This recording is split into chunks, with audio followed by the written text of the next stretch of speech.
जय हिंद दोस्तों। आज हम लोग समझते हैं नर्वस सिस्टम के बारे में। क्या होता है नर्वस सिस्टम, क्या होता है ब्रेन, और क्या होता है क्या हम लोग क्या जो भी क्रियाएं करते हैं उस पर कौन कौन कंट्रोल करता है, क्यों हम लोग डर जाते हैं रात में, क्या होता है जिसकी वजह से हमको क्या हो जाती है, घबराहट सी होने लगती है। तो हम लोग समझते हैं किसके बारे में, नर्वस सिस्टम के बारे में। और इसी में समझना है क्या हमको, ब्रेन। जो ब्रेन होता है किसके कंट्रोल में होता है, नर्वस सिस्टम के कंट्रोल में होता है। तो पहले समझ लेते हैं क्या तंत्र। तंत्र क्या चीज होती है। तंत्र देखो, सिस्टम एक ऐसी चीज होती है कि किसी भी सिस्टम का, जैसे कंप्यूटर है, कंप्यूटर में अगर कोई भी एक चीज नहीं रहेगी तो वो पूरा सिस्टम क्या करेगा, काम नहीं करेगा।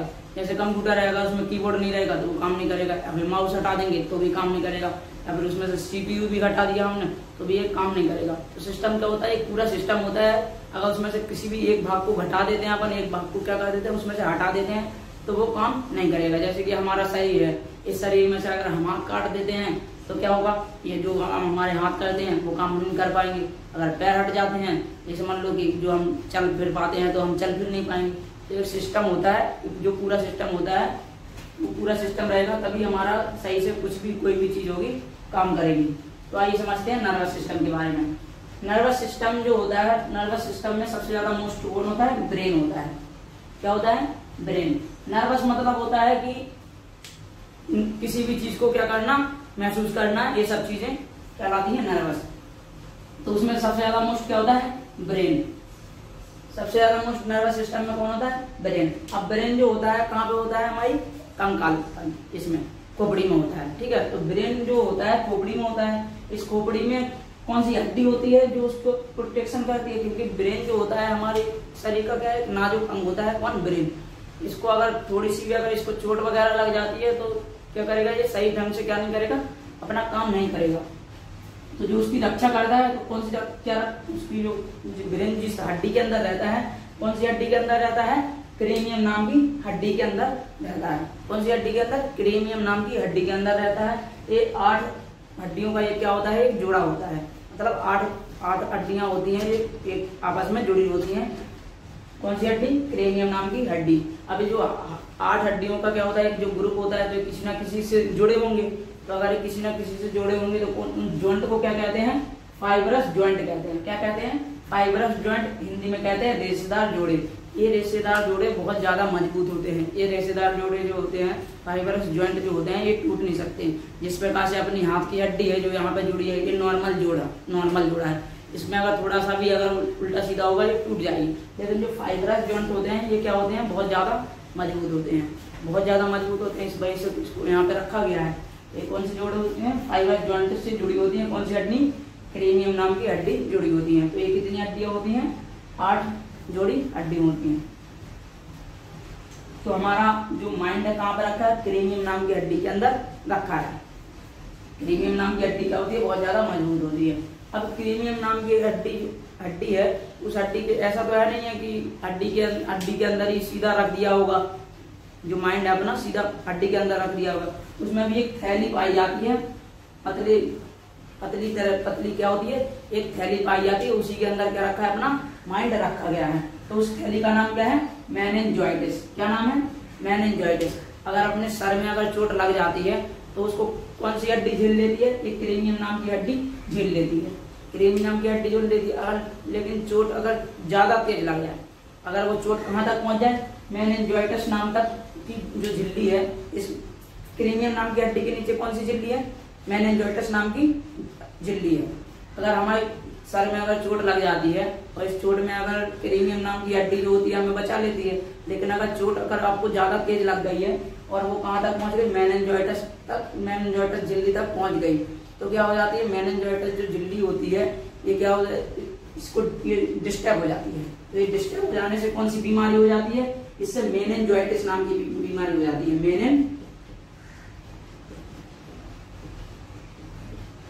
मेनिंजाइटिस नाम की बीमारी हो जाती है। तो मेनिंजाइटिस नाम की बीमारी किससे होती है, मेनिंजाइट झिल्ली के किसी भी लग जाने से क्या हो जाती है, मेनिंजाइटिस नाम की बीमारी हो जाती है। अब मेनिंजाइटिस नाम की बीमारी हो जाने से क्या होता है, आदमी पागलपन करने लगता है। पागलपन करने लगेगा, उसका दिमाग सही से काम नहीं करने लगेगा, वो चीजें भूल जाएगा। तो इससे होता है मेनिंजाइटिस नाम की बीमारी से हो जाएगा। अब मेनिंजाइटिस जो बीमारी होती है उसको आप लोग डिजीज नाम का चैप्टर पढ़ोगे जब आप लोग बायोलॉजी में, तो आपको मेनिंजाइटिस पूरा पढ़ाया जाएगा। तो मेनिंजाइटिस झिल्ली में रखा रहता है अपना क्या ब्रेन रखा रहता है, जो जिसका वजन कितना होता है 1350 ग्राम से 1400 ग्राम लगभग होता है। तो मेनिंजाइटिस, ये जो मेनिंजाइटिस बीमारी थी, जो एक व्यक्ति थे राजा राम मोहन राय। जो राजा राम मोहन राय एक बार लंदन गए थे, तो लंदन में उनके सर पे बक्सा गिर गया था, सर पे बक्सा गिर गया था। तो बक्सा गिरने से क्या हो गई थी, उनकी मेनिंजाइटिस जो झिल्ली थी ना, उसमें क्या लग गई थी, उसको चोट लग गई थी। तो उसी चोट से क्या हो गई थी, उनकी मृत्यु हो गई थी। तो मेनिंजाइटिस बीमारी जो कहाँ पे होती है, दिमाग से संबंधित है, और एक मेनिंजाइटिस बीमारी होती है बड़ी खतरनाक होती है। क्या है, नर्वस सिस्टम। नर्वस सिस्टम या फिर तंत्रिका तंत्र में सबसे ज्यादा मोस्ट कौन है, ब्रेन। क्या है सबसे ज्यादा मोस्ट, ब्रेन। अब समझते हैं हम लोग ब्रेन किसका बना होता है, कौन सी सेल बनी, किस सेल का बना होता है, किसमें इसमें ब्रेन ट्यूमर क्यों होगा, और क्या से इसमें क्या होता है, कैंसर होता है। तो क्या होता है, ब्रेन। ब्रेन नर्वस सिस्टम में सबसे ज्यादा मोस्ट कौन होता है, ब्रेन। ब्रेन जो बना होता है कौन सी सेल का बना होता है, न्यूरॉन सेल का बना होता है। न्यूरॉन सेल या फिर तंत्रिका कोशिकाओं का बना होता है। शरीर की सबसे बड़ी सेल कौन सी होती है, तंत्रिका कोशिका होती है।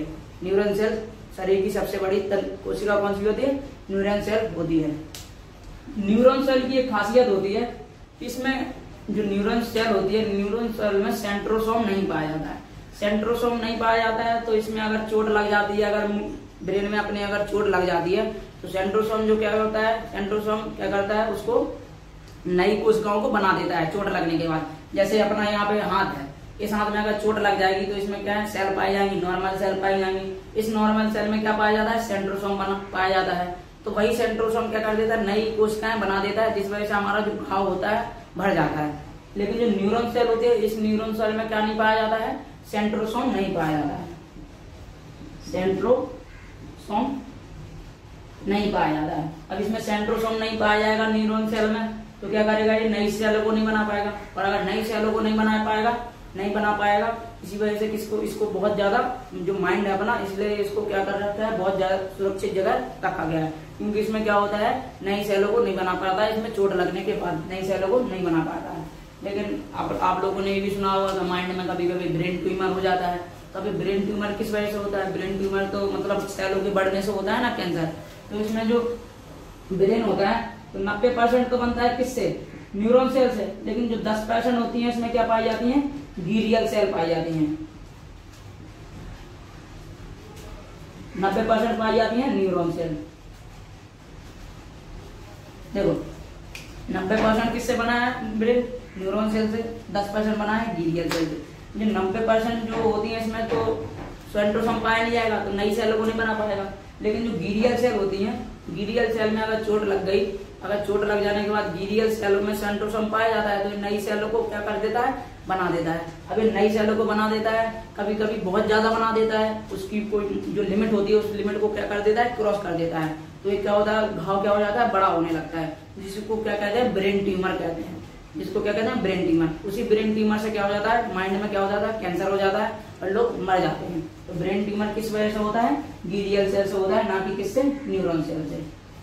अब बात करते हैं कि हमारे शरीर में जो सिग्नल जाते हैं, जैसे पैर के नीचे अगर कुछ आ गया, पैर में कहीं पे भी चोट लग गई, तो उस सिग्नल को लेके कौन जाता है, तो उस सिग्नल को लेके जाता है सोडियम। कौन लेके जाता है, हमारे शरीर में जो सोडियम की मात्रा होती है वही सिग्नल को लेके जाती है माइंड तक। आप लोगों ने देखा होगा कि कभी क्या होता है कि हमें पसीना ज्यादा आ जाता है, पसीना ज्यादा आने से क्या निकल जाता है, NaCl निकल जाता है। पसीने में क्या होता है, NaCl निकल जाता है। तो NaCl में क्या होता है, नमक होती है, क्या कहलाता है, नमक कहलाता है। नमक में सोडियम भी होता है, तो कभी कभी क्या हो जाता है, ये सोडियम बाहर निकल जाता है। तो जब ये सोडियम बाहर निकल जाता है तो हमारे जो सिग्नल जो माइंड तक पहुंचने हैं, तो ये माइंड तक नहीं पहुंच पाते हैं। जब ये माइंड तक नहीं पहुंच पाते हैं तो कभी कभी हमारा दिमाग चलता नहीं है। आप लोगों ने देखा होगा बड़े बड़े ऑफिस दफ्तर होते हैं जो ऐसा यूपीएससी का जो लेते हैं, एग्जाम कंडक्ट करवाते हैं, या फिर इंट्रोडक्शन का लेते हैं, या फिर कुछ भी लेते हैं, तो उनके दफ्तरों में क्या लगा रहता है, उनके दफ्तरों में AC लगा रहता है। तो AC किस वजह से लगा रहता है, ताकि उनको पसीना ना आए। अब उनके शरीर में पसीना नहीं आएगा तो सोडियम नहीं निकलेगा, सोडियम नहीं निकलेगा तो उनका दिमाग चलेगा। तो इसी वजह से क्या होता है कि वो उनके दफ्तरों में सोडियम मतलब AC वगैरह लगे होते हैं। कभी कभी हमारे घबराहट की वजह से क्या होता है, पसीना ज्यादा आ जाता है और सोडियम बाहर निकल जाता है, तो लोग क्या कर देते हैं, उसको पानी में नमक घुला के ला देते हैं। नमक में क्या होता है, NaCl होता है, नमक में क्या होता है, NaCl, तो पानी में नमक घोल के पिला देते हैं, जिससे सोडियम की मात्रा सही हो जाती है और फिर आदमी फिर टकाटक हो जाता है। तो ये क्या होती है, सोडियम होता है, तो हमारे ब्रेन तक क्या ले जाता है, सिग्नल ले जाता है। ठीक है, अब हम समझते हैं ब्रेन के बारे में, ब्रेन के कितने भाग होते हैं ये सब देखिए। तो देखिए हम लोग समझते हैं ब्रेन के बारे में, जो हमारा क्या था आज का मेन टॉपिक था, क्या, ब्रेन। तो ब्रेन के कितने भाग होते हैं, ब्रेन के 3 भाग होते हैं। पहला होता है क्या, अग्र मस्तिष्क, दूसरा होता है मध्य मस्तिष्क, तीसरा होता है पश्चिम मस्तिष्क। अग्र मस्तिष्क जो क्या होता है, आगे वाला हिस्सा क्या कहलाता है, अग्र मस्तिष्क, और जो बीच में होता है, बीच में जो अंदर होता है पहला वो कौन सा होता है, मध्य मस्तिष्क। मध्य मतलब बीच का, बिल्कुल बीच में होता है कौन सा, मध्य मस्तिष्क, आगे होता है अग्र मस्तिष्क। और जो पश्चिम मस्तिष्क होता है बिल्कुल पीछे होता है, पीछे कौन सा मस्तिष्क होता है, पश्चिम मस्तिष्क। तो आइए हम लोग समझते हैं किसके बारे में, मस्तिष्क के बारे में, किसके कितने भाग होते हैं, किसका कौन सा काम होता है, ये सब समझते हैं। तो देखो, अगर मस्तिष्क के कितने भाग होते हैं, 3 भाग होते हैं। एक होता है क्या, सेरिब्रम, एक होता है थैलेमस, एक होता है हाइपोथैलेमस। तो देखो, जो सेरिब्रम होता है, सेरिब्रम पूरे शरीर का क्या होता है, वो पूरे माइंड का क्या होता है, हमारा मेमोरी कार्ड होता है। कौन, सेरिब्रम। याद करने की क्षमता, पढ़ने की क्षमता, लिखने की क्षमता, किसी भी चीज को अगर आप एक बार देख लोगे तो उसको भूलोगे नहीं, ये काम कौन करता है, सेरिब्रम करता है। सेरिब्रम को क्या कहा जाता है, प्री ब्रेन कहा जाता है, प्रमस्तिष्क कहा जाता है। अब ये पूरे शरीर मतलब पूरे ब्रेन में सबसे ज्यादा मेन कौन होता है, सेरिब्रम। तो सेरिब्रम को क्या कहा जाता है, ब्रेन का मेमोरी कार्ड कहा जाता है। जैसे कि शरीर जैसे पूरा कंप्यूटर जो होता है, उस कंप्यूटर का सीपीयू जो क्या होता है, दिमाग कहलाता है। तो हमारे दिमाग का सीपीयू कौन कहलाता है, सेरिब्रम। हमारे दिमाग का सीपीयू कौन कहलाता है, सेरिब्रम। याद रखने की शक्ति, देख के याद करने की शक्ति कौन करता है, सेरिब्रम। ये पूरे जो ब्रेन होता है हमारा, पूरे ब्रेन का क्या होता है, 66% होता है, जो कि पूरे ब्रेन का सबसे बड़ा भाग होता है सेरिब्रम। पूरे ब्रेन का सबसे बड़ा भाग कौन सा होता है, सेरिब्रम। याद करने की शक्ति, ये जितना ज्यादा तगड़ा होगा, आपकी याद करने की क्षमता उतनी ज्यादा होगी। ये जितना ज्यादा कमजोर होगा, तो आपकी याद करने की क्षमता उतनी कमजोर होगी, और आप क्या करोगे, जल्दी जल्दी चीजें भूल जाओगे। और अगर ये तगड़ा होगा तो आपको क्या होगा, ज्यादा देर तक चीजें याद रहेंगी, और अगर आप एक बार पढ़ लेते हो तो आप भूलोगे नहीं। उसके लिए आपको क्या करना पड़ेगा, आपका सेरिब्रम क्या करना पड़ेगा, अच्छा करना पड़ेगा। सेरिब्रम क्या होता है, पूरे शरीर में क्या होता है, पूरे ब्रेन में क्या होता है, सॉरी सबसे ज्यादा मोस्ट होता है सेरिब्रम। उसके बाद आता है क्या, थैलेमस।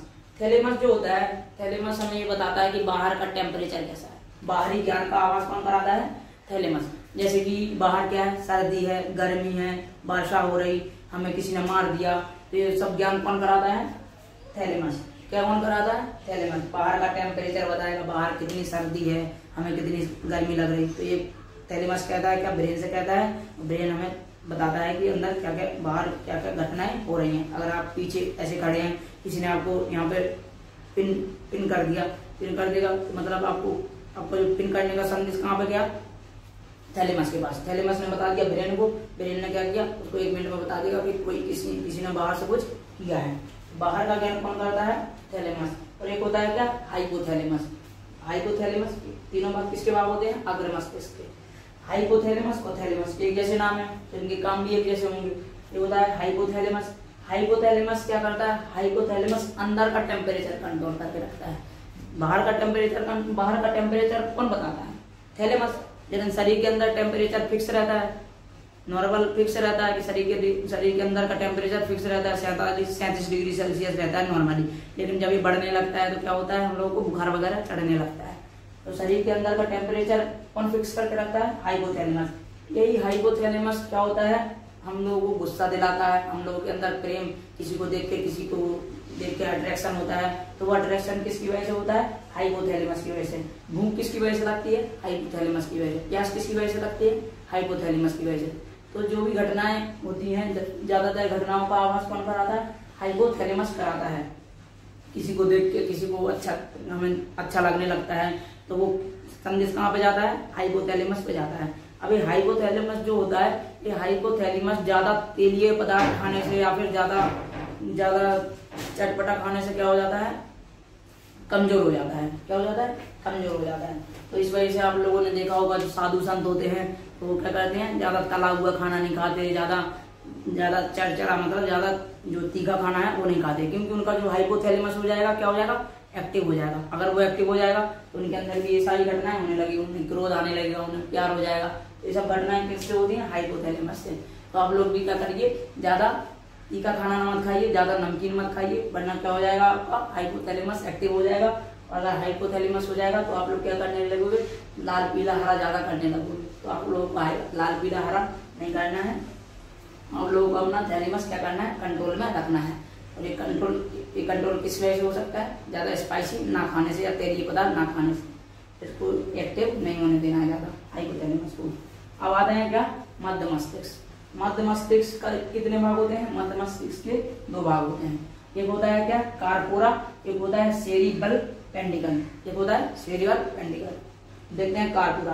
जो कार्पोरा होता है कि कार्पोरा बताता है कि हमने किसी भी चीज को देखा है, हमने किसी भी चीज को देखा, उसका चित्र कहाँ पे बनेगा, हमारी आंख पे बनेगा। लेकिन वो आंख जो किसको बता देगी, कार्पोरा को बता देगी। आंख जो किसको बता देगी, जो चित्र बना है आंख किसको बताएगी, कार्पोरा। कार्पोरा किसको बताएगा, सेरिब्रम को बताएगा। और हमें ध्यान आ जाता है कि हाँ तुमको हमने कभी देखा था।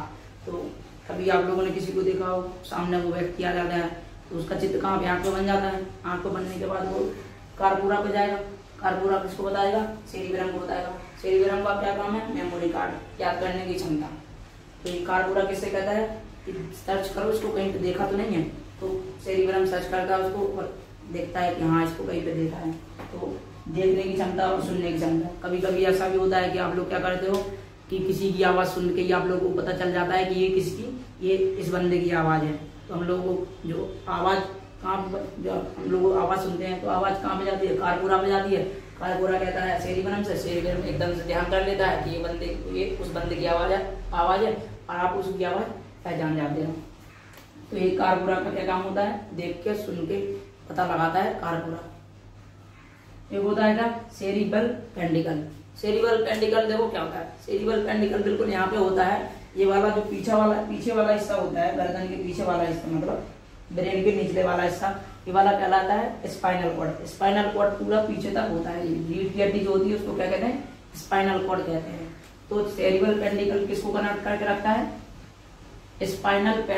स्पाइनल कॉर्ड को कनेक्ट करके रखता है ब्रेन से। तो ब्रेन को और स्पाइनल कॉर्ड को कनेक्ट कौन करता है, सेरिबल पेंडिकल। जो हमारा ब्रेन है, ये ब्रेन है, ब्रेन के नीचे कौन सी नर्व, ये वाली जो गया है इसको क्या कहते हैं, स्पाइनल कॉर्ड। स्पाइनल कॉर्ड को और ब्रेन को कनेक्ट करके कौन रखेगा, सेरिबल पेंडिकल। अब आते हैं क्या, पश्चिम मस्तिष्क में। पश्चिम मस्तिष्क क्या होता है, बिल्कुल पीछे होता है और सबसे ज्यादा कमजोर होता है। सबसे ज्यादा कमजोर इसलिए होता है, आप लोगों ने देखा होगा पीछे जो क्या होता है, मुलायम होता है। तो ये क्या होता है, सबसे ज्यादा कमजोर होता है। और इसको अगर थोड़ी सी भी चोट लग जाती है, अगर इसमें थोड़ी सी भी चोट लग जाने से क्या हो जाता है, ये डिस्टर्ब हो जाता है। इस वजह से लोग भी कहते हैं कि पीछे शरीर, दिमाग के पीछे नहीं मारना चाहिए, दिमाग के पीछे छोटा माइंड होता है। तो ये क्या कहलाता है, क्या छोटा माइंड कहलाता है। तो छोटा माइंड क्या होता है, जो थोड़ा कमजोर होता है। इस पश्चिम मस्तिष्क के भी क्या होते हैं, 2 भाग होते हैं। एक होता है सेरिबेलम, एक होता है मेडुला ओब्लांगाटा। एक होता है सेरिबेलम, एक होता है मेडुला ओब्लांगाटा। अब देखें सेरिबेलम के क्या काम होता है। सेरिबेलम हमारे शरीर में क्या काम करके रखता है, हमारे शरीर का बैलेंस बना के रखता है। जैसे हम लोग चल रहे हैं तो ये किसने बैलेंस बना के रखा है, सेरिबेलम ने काम बना के रखा है। जो छोटे बच्चे होते हैं, उन छोटे बच्चों में सेरिबेलम क्या होता है, कम एक्टिव रहता है। तो वो क्या करते हैं, कम एक्टिव रहता है तो उनका बैलेंस सही से नहीं बन पाता है। लेकिन हम लोगों का सेरिबेलम क्या है, पूरी तरह से एक्टिव है। हम लोग आराम से चल फिर सकते हैं। जो खेल करने वाले आते हैं, खेल करने वाले रस्सियों पे चलते हैं, तो रस्सियों पे चलने की वजह से वो क्या करते हैं, बैलेंस बना के चलते हैं, अपना के नहीं चलते हैं। तो उनका सेरिबेलम क्या होता है, एक्टिव रहता है। उनका सेरिबेलम एक्टिव रहेगा तो वो कहीं पे भी बैलेंस बना के अपना चल देंगे। लेकिन आप वो काम नहीं कर पाओगे। सेरिबेलम किससे बढ़ता है, प्रैक्टिस से बढ़ता है। और ज्यादातर शराब पीने से क्या होता है, सेरिबेलम क्या होता है, कम एक्टिव रहता है। शराब अगर कोई बंदा पीता है तो उसका सेरिबेलम कम एक्टिव रहता है। आप लोगों ने देखा होगा शराब पीने वाले व्यक्ति कहीं पे जाके गिर जाते हैं, क्योंकि उनके बैलेंस क्या हो जाता है, बिगड़ जाता है। तो उनका बैलेंस किस वजह से बिगड़ता है, शराब पीने की वजह से सेरिबेलम उनका क्या हो जाता है, डिसबैलेंस हो जाता है। और सेरिबेलम उनका अनएक्टिव हुआ, क्या होगा, उनके शरीर का बैलेंस बिगड़ जाएगा, वो गिर जाएंगे। ऐसे ही बच्चों में होता है, बच्चों में सेरिबेलम कम एक्टिव होता है। अब कहते हैं मेडुला ओब्लांगाटा। मेडुला ओब्लांगाटा हमारे शरीर में चल रही अनैच्छिक क्रियाओं को क्या करता है, नियंत्रण रखता है। अनैच्छिक क्रियाएं वो होती हैं जैसे कि दिल का धड़कना, एक क्या है अनैच्छिक क्रिया है। अगर आप चाह के भी आप क्या कर सकते हो, दिल को धड़कना बंद नहीं कर सकते हो। पाचन तंत्र और रिप्रोडक्शन सिस्टम, ये कई सारे डाइजेस्टिव सिस्टम, ये सब सिस्टम किसके अंदर में होते हैं, मेडुला ऑब्लांगाटा के अंदर में।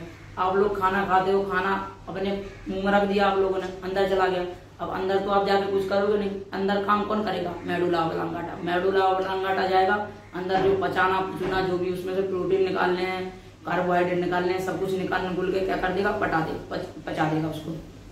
तो उसको पचाने का काम कौन करता है, मेडुला ऑब्लांगाटा। तो मेडुला ऑब्लांगाटा के अंदर ऐसी वो आती है, ऐसा सिस्टम आता है, तो उसको आप क्या कर सकते हो, चाह के भी कंट्रोल में नहीं कर सकते हैं। ये होते हैं क्या, माइंड के भाग होते हैं। माइंड से जो होती है, माइंड से 12 जोड़ी क्या होती है, नसें निकली रहती है। जो माइंड है हमारा, माइंड से 12 जोड़ी नसें निकली रहेंगी, 12 जोड़ी इधर और 12 जो मतलब 12 नसें इधर, 12 नसें इधर, कितनी नसें, टोटल 24 नसें निकली रहती है। अब ये 24 नसें ही पूरे क्या करती हैं, पूरे शरीर पे क्या करती है, पूरे नियंत्रण रख के रखती है।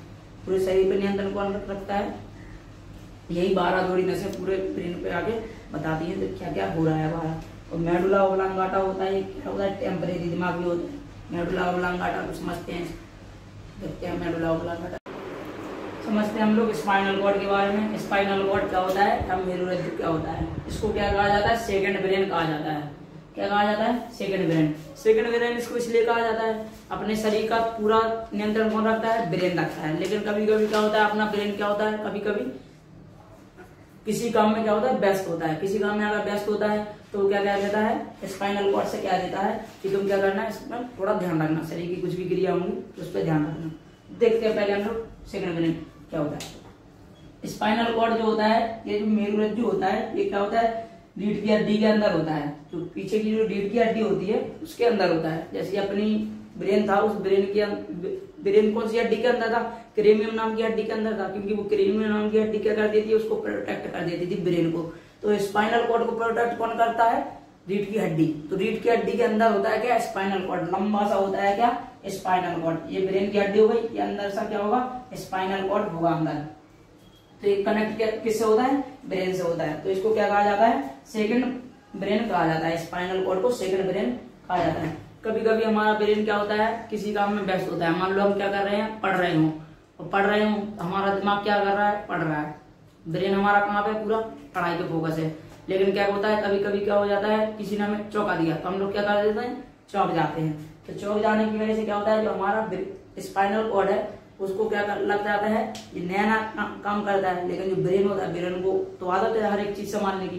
अब किसी व्यक्ति को कोई काम करने को दो तो जिसका जो काम होता है वो तो वो अच्छे से कर लेता है। लेकिन जो स्पाइनल कॉर्ड होता है, इसको नया नया दिया जाता है, तो नया नया दिए जाने की वजह से उसको काम अच्छे से नहीं कर पाता है। तो ये क्या करता है, कई सारी क्रियाएं करता है, जैसे चौंकना, पलक झपकना। तो ये क्या करता है, रिफ्लेक्स एक्शन कराता है। रिफ्लेक्स एक्शन क्या कराता है, अनुवर्ती क्रियाएं। अनुवर्ती क्रियाएं मतलब छींक का आना, पलक का झपकना, चौंकना, इन सब क्रियाओं पर नियंत्रण कौन करता है, स्पाइनल कॉर्ड।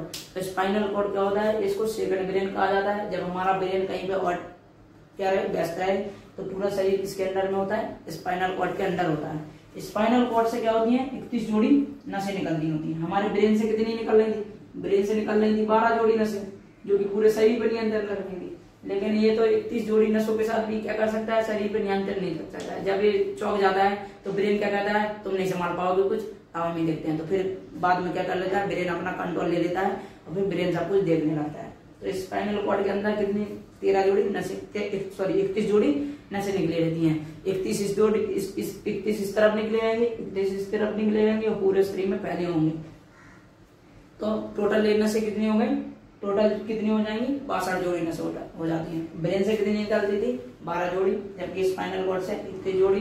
फिर भी ये अच्छी तरीके से क्या निकल सकता है, ये टेम्परेरी समय के लिए होता है कि टेम्परेरी समय के लिए माइंड अगर कहीं पे बिजी है तो टेम्परेरी समय के लिए संभाल लेता है कौन, मेडुला ऑब्लांगाटा, सॉरी मेरुरज्जु या फिर स्पाइनल कॉर्ड क्या कर लेता है, थोड़ी देर के लिए संभाल लेता है। इस वजह से उसको क्या कहा जाता है, सेकंड ब्रेन कहा जाता है। तो ये क्या होता है, सेकंड ब्रेन, ये कहता है अनुवर्ती क्रियाओं को। ठीक है, हमारा टॉपिक क्या था, तंत्रिका तंत्र। तो तंत्रिका तंत्र में सबसे ज्यादा मेन कौन था, ब्रेन था। ब्रेन के बाद कौन था, स्पाइनल कॉर्ड। ब्रेन तो हमारा था मेन, लेकिन जो स्पाइनल कॉर्ड था उसको क्या कहा जाता था, सेकंड ब्रेन कहा जाता था। तो स्पाइनल कॉर्ड भी समझ लिया हम लोगों ने और ब्रेन भी समझ लिया, लेकिन हम लोगों का टॉपिक क्या था, नर्वस सिस्टम है, तंत्र का तंत्र। तो आइए फिर समझते हैं कि तंत्र का तंत्र क्या होता है। तंत्र का तंत्र क्या होता है, 3 प्रकार का होता है। एक होता है केंद्रीय तंत्र का तंत्र, एक होता है पराधीय तंत्र का तंत्र, एक होता है क्या, स्वायत्त तंत्र का तंत्र। देखो जो केंद्रीय तंत्र का तंत्र होता है इसके अंदर में क्या आता है, ब्रेन और स्पाइनल कॉर्ड आ जाता है। कौन, ब्रेन और स्पाइनल कॉर्ड आ जाता है। ब्रेन और स्पाइनल कॉर्ड आ जाता है तो पूरे शरीर पर नियंत्रण कौन करता है, या तो ब्रेन करता है या थोड़ी समय के लिए क्या कर लेता है, स्पाइनल कॉर्ड। तो केंद्रीय तंत्र का तंत्र के अंदर कौन आता है, ब्रेन और स्पाइनल कॉर्ड आ जाता है। एक होता है पराधीय तंत्र का तंत्र। कौन होता है, पराधीय तंत्र का तंत्र। पराधीय तंत्र का तंत्र जो होता है, ब्रेन के अंदर से कितनी जोड़ी नसें निकल रही थी, 12 जोड़ी नसें निकल रही थी। या तो स्पाइनल कॉर्ड के अंदर से कितनी नसें निकल रही थी, 31 जोड़ी नसें। तो 12 जोड़ी नसों को 31 जोड़ी नसों को जब मिला दिया जाता है तो वो किसके अंदर में आ जाती है, पराधिका तंत्र का तंत्र के अंदर आ जाती है। तंत्रिका का मतलब क्या होती है, नसें। तो जो पूरा जो केंद्रीय तंत्र का तंत्र था उसके अंदर में कौन आ जाता है, ब्रेन और स्पाइनल कॉर्ड आ जाता है।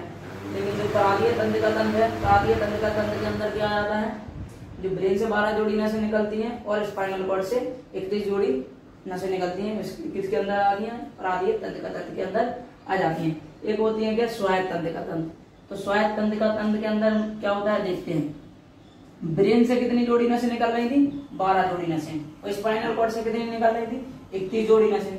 तो ब्रेन से निकलने वाली 12 जोड़ी नसों में से कुछ तंत्रिकाओं की संख्या और स्पाइनल कॉर्ड में से निकलने वाली 31 जोड़ी तंत्रिका तंत्र में से कुछ तंत्रिकाओं की संख्या, कुछ की संख्या, पूरी नहीं, कुछ तंत्रिकाओं को किसके अंतर्गत रखा जाता है, स्वायत्त तंत्रिका तंत्र के अंदर रखा जाता है। इस स्वायत्त तंत्रिका तंत्र के अंदर कौन सी क्रियाएं होती हैं, अनुकंपीय और परानुकंपीय क्रिया होती हैं।